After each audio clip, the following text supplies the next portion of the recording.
Let's get educated. That's why we're here, to bring you the stories impacting K-12 classrooms and college campuses. It's time for a little education. Hello everyone and welcome. It's your old pal, Katie Petrick, joined by my old pal, Mr. David Fiorazzo. Just as a reminder, we have a brand new YouTube channel called Educated. Yes. So if you spend some time on the YouTube, please subscribe to the channel by going to stayeducated.org and simply select the YouTube button. Please subscribe. All right, friends, you know what time it is. It's that special time of week when we all gather around and hear the latest dirt coming out of the education establishment from our very own Alex Newman. Hi, Alex. Hey guys, thank you so much. So yeah, this latest story and more craziness. So officially we don't have a national curriculum in the United States, although we have Common Core. And one of the people who helped impose Common Core on America, David Coleman and his college board, they are kind of creating a de facto national curriculum, and it is Marxist propaganda like you cannot imagine. Of course, the College Board, aside from doing the SAT, they also do what's called AP, Advanced Placement. So this is for really the highest performing students in America, and it's it's for the future leaders, business, government leaders, things like this. So they subject them to an extra significant dose of brainwashing.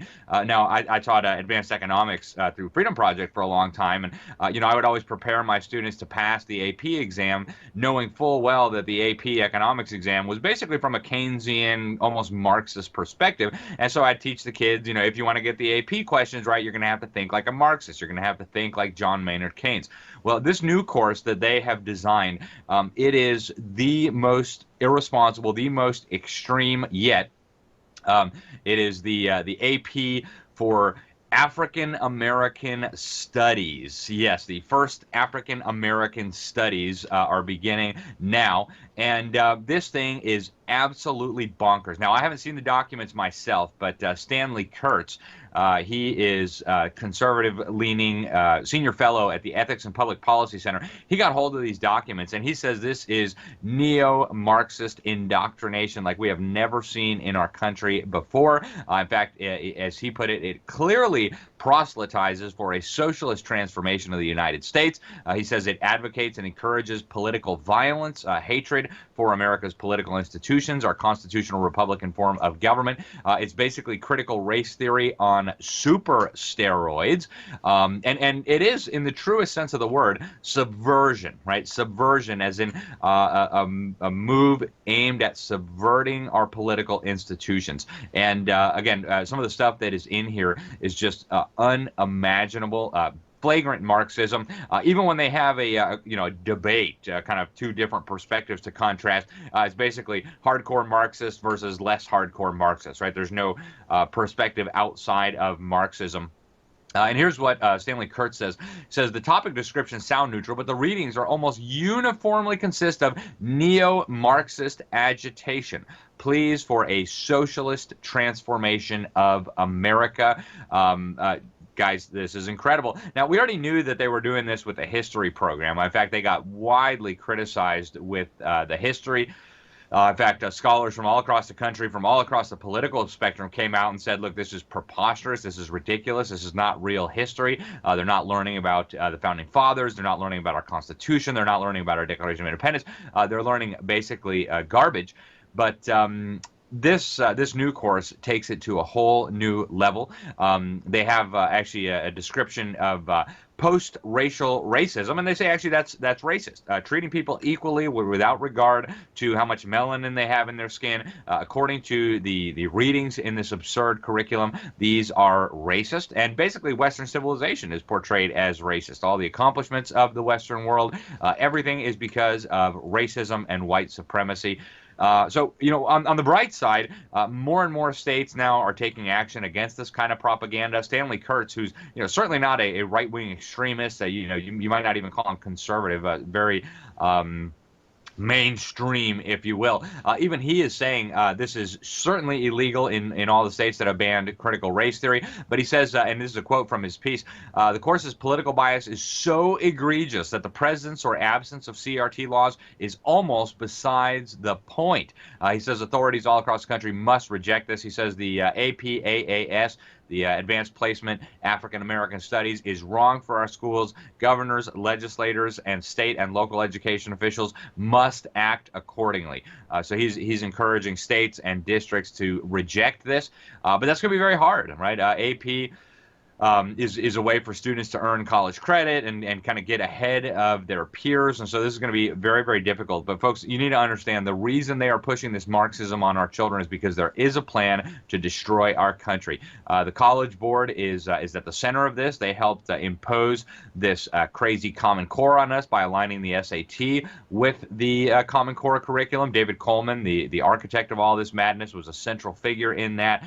And so, folks, we have got to protect our young people from this. We've got to protect America's future leaders. This is absolute madness. If you have a smartphone, tablet, Roku, or Apple TV, consider downloading the Freedom Project Media app. It's 100% free and includes all of our weekly shows, plus lecture series, archive programs, and award-winning animated videos for families like the Presidential Minute, Battles of America, and Heroes of the West. Don't rely on the social media giants to keep you informed. Simply download the Freedom Project Media app from your app store and allow notifications. And we'll let you know when a new video is ready.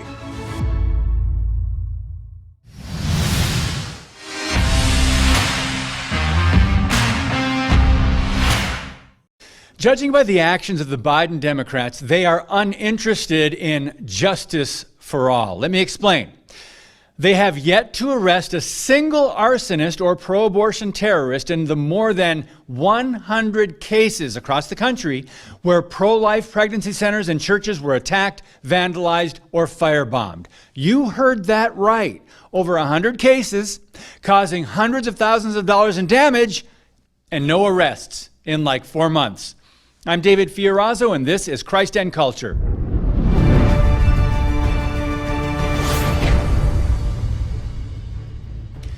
In contrast, breaking news early last Friday morning, the FBI raided the home of Catholic pro-life speaker and author Mark Houck with guns drawn as his terrified kids had to watch.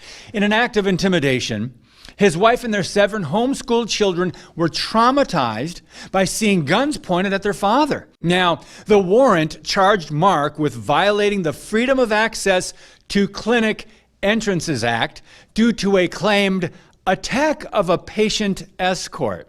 His wife, Ryan Marie, stated this charge comes from an incident that had already been thrown out, apparently last March, of the district court in Philadelphia, but was somehow picked up by Biden's Justice Department.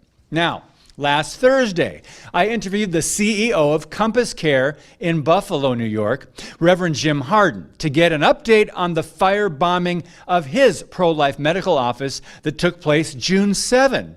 The criminals were even captured on security cameras. The footage was handed over to the police. It's going on 4 months now. But it only took 4 days to make an arrest in Kalamazoo, Michigan, where a man allegedly attacked a Planned Parenthood on July 31st. That was fast. The case is being prosecuted by the assistant U.S. attorney, and no comment from the FBI and Justice Department.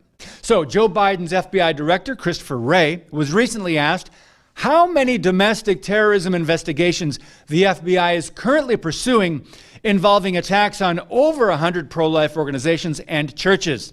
His answer? I don't have that number. Compass Care CEO Jim Harden said the number is 0.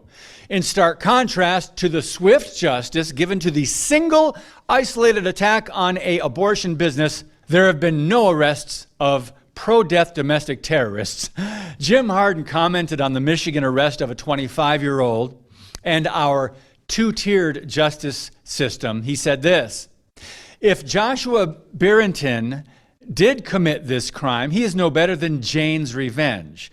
Christian pro-lifers do not repay evil for evil, but law enforcement must enforce the law equally. If the FBI can find out where a Duraflame log was purchased using ashes in order to arrest this criminal within days, I don't need to be a police investigator to know that the FBI has, at best, shirked their responsibilities regarding the brutal firebombing of Compass Care's Buffalo Medical Office. Now, I've also interviewed Wisconsin Family Action President Ghislaine Appling, whose office was attacked back on May 8th, and Jane's revenge left its signature outside the building, taking credit. Nearly 5 months later, still no person of interest and no arrests. In a statement declaring that the Madison, Wisconsin Police Department should protect all city residents, Wisconsin Family Action just filed a public records request with the department, as well as with godless Governor Tony Evers, seeking information on the arson attack. According to the press release last week, WFA states, quote, "We have been fully cooperative with all levels of law enforcement, ATF, FBI, and MPD. We are not against law enforcement in any way, but we do believe this attack merits aggressive investigation. Wisconsinites deserve to feel safe no matter their political views," end quote. And Wisconsin Family Action is also offering up to $5,000 reward for any information leading to the arrest and conviction of those responsible for the terrorist act in May. This dereliction of duty in the Biden administration was also addressed by dozens of congressmen last week who introduced a bill accusing Democrats of ignoring the massive crime spree, including some death threats, along with the massive damage to so many facilities. Representative Chris Smith introduced the Protect Pregnancy Care Centers Act last Monday, hoping the bill will help hold the Biden White House and the Justice Department and the FBI accountable for its obligation to prosecute felons who are inflicting terror and either vandalizing or destroying vital pro-life resource centers. Smith declared, quote, "Pregnancy care centers across the country have suffered a surge of violent attacks, firebombing, and vandalism by pro-abortion activists in a coordinated effort to intimidate frontline volunteers and licensed medical professionals providing critical support to mothers in need and their unborn." In contrast to many untrained volunteers at some of the big abortion businesses across the country, a total of 10,215 licensed medical professionals serve women at pro-life pregnancy resource centers. That equates to about 1 out of every 6 people who work or volunteer and want to protect the lives and health of both mother and child. According to the Charlotte Lozier Institute, America's pro-life centers have saved more than 818,000 babies from abortion between 2016 and 2020. The new legislation calls out the Biden administration for failing to identify and investigate the crimes carried out against pregnancy centers and for neglecting the pursuit of justice for hundreds of victims. At least 5 letters have been sent to Attorney General Merrick Garland by congressmen and state attorneys general demanding his attention. Now, it seems obvious Democrats would rather stoke the flames of division and cultivate a hostile environment than do their jobs and serve all American citizens. In their extensive report, Life News concluded the FBI and state police have yet to confirm any arrests in connection to the numerous attacks on pro-life organizations and churches, including those in Maryland, Washington, Oregon, Iowa, Minnesota, Michigan, Wisconsin, New York, North Carolina, Colorado, and Virginia. Fox News also followed up on this story and found the same thing. This administration has done little to stop the violence, but instead, they've been aggressively working to expand the murder of unborn babies in mothers' wombs across the country. On top of this, in July, the pro-abortion U.S. House Democrats literally blocked a resolution condemning these violent attacks. Kind of reminiscent of 2020 when they refused to condemn felons and murderers on our streets and the millions of dollars in damage done to U.S. cities by leftist activists, Marxist hate groups, and useful idiots. Friends, remember in November, vote them out of office, and please raise awareness about all injustice. God bless you, and keep speaking the truth about things that matter. Today's show is sponsored by our friends at MyPillow. Save up to 66% on pristine quality bedding, towels, slippers, signature pillows, and much more when you use the code EDUCATED. That's EDUCATED. Educated. Support this show and a great American company.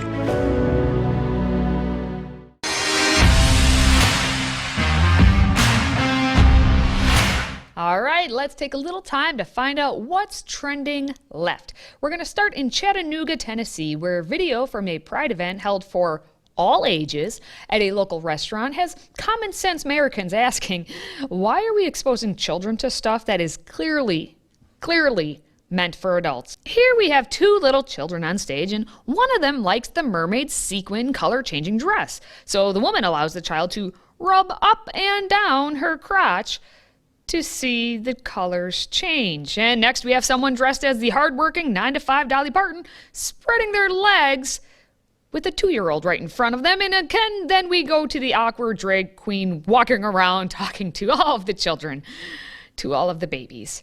Now, we can't show you that song, but it was the lyrics from the Little Mermaid song, and it was saying, no big deal, I want more. And that sums up exactly what these drag queens are doing to the children. Now next, we're going to head over to the Vogue Theater in Vancouver, British Columbia, where a drag party, again, for all ages, left very little to the imagination. Now we have video of this. Again, it is so inappropriate that we just want to show you a still shot of what we believe is a biological woman wearing a very small bit of clothing. And then you look a little to your left and there's a boy, maybe 11, 12 years old, handing this stripper some money. This is what our society has deemed appropriate for all ages.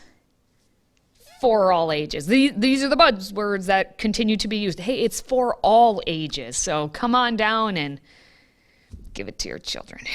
Anyway, we're going to head to the Big Apple, where the New York Department of Education is now recommending children from 3 years old to 5-year-old kindergartners read the book, The Hips on the Drag Queen Go Swish, Swish, Swish.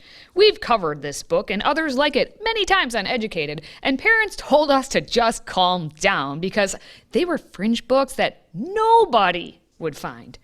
Well, now we have the New York City Department of Education mainstreaming books about drag queens by officially recommending them for our 3-year-olds. They just go swish, swish, swish, and we're supposed to be like completely okay with that. But keeping the insanity going, we're going to head to Worthington, Ohio, where an elementary teacher thought it was appropriate to post a sign on her classroom door notifying everyone that she is neither male nor female. The sign reads, they, them. Mix Cockensberger is non-binary. That means they do not feel like a girl or a boy. So instead of she and her, you use they and them. For example, mix sounds like mix. Cockensberger is strange. They always have weird earrings, and their voice is so silly when they read. I like them. With a name like Cockensberger, I can understand why you'd want to divert your attention away to maybe a different word, but just to change your pronouns for that is really not necessary. Maybe you could just change your actual name and then you don't have to go by Mix or Cockensberger anymore, but that's up to you. Now we're going to wrap things up with another picture, because pictures say everything. And it's a picture that was found in an elementary school in Ontario, Canada. So as you can see, the top of the board says Two-Spirit and LGBTQIA+. Now, first of all, many of you may be asking what Two-Spirit actually means. Well, according to the official definition, it is a person who identifies as having both a masculine and a feminine spirit and is used by some indigenous people to describe their sexual, gender, and or spiritual identity. So there's that. In addition, the board is full of fun resources like identifying what all the different rainbow terms mean, the LGBT flags, a QR code for tips to being an ally, and my personal favorite, an acknowledgement that this is a positive space. It's certainly not a negative space, only positive here. I mean, it's not an educational space either, but we don't care about that much now, do we? But thankfully, I do care about that, and I'm going to wrap up this segment. So, more craziness next time. We want to hear from you. If you have a question or comment for Katie, David, or any of our other show hosts, simply visit stayeducated.org. That's stayeducated.org and submit your question or comment. Our team loves to hear from you and might just give you a shout out on air. Again, visit stayeducated.org and connect with us. All right, let's wrap things up with the perfect video to end the week. All right, this is great. So, a little boy named Abe had quite the critique for his mom's sandwich making skills after she met him at the bus stop following his first day of kindergarten. Check this out. Hey, you did it. Mommy? Yeah. Terrible sandwich, by the way. Thanks for letting me know. Really terrible. And in our town, kindergarten is still half day. So I didn't realize that I had to pack a lunch because I thought the only benefit of half day is that he would eat lunch at home. And I'm a working mom. I was really busy and I was not prepared. I normally give him peanut butter and jelly sandwiches, but he couldn't bring peanut butter to school for kids' allergies. So I had this idea, like, I'll give him a butter and jelly sandwich. In hindsight, I 100% agreed with Abe's review. It was a really terrible, terrible sandwich, and I have never made him a butter and jelly sandwich again. Terrible. Okay, I'll get to that in a moment. Now, Abe may look a little older in the interview because actually the original clip of him was shared back in 2018, but 4 years later, it's still making people laugh. Okay, here's the deal. My dad will eat butter sandwiches. He does butter and ketchup sandwiches. Oh. So even butter and jelly, at least you got a little sweetness with your salty there. I wouldn't have complained, but beggars can't be choosers. I used to eat dirt sandwiches out in the field, so what are you gonna do? Wow.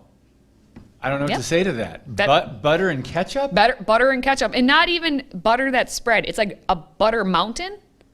It like too much effort to just actually spread the butter. He's my dad. What do I this is where I get it from, people. Wow. Anyway, that is going to wrap up this whole week on Educated. Hey, people, how are we doing? How'd we do here? Let us know at stayeducated.org. Oh, well, for Katie and myself, thanks for watching, and until next week, stay educated.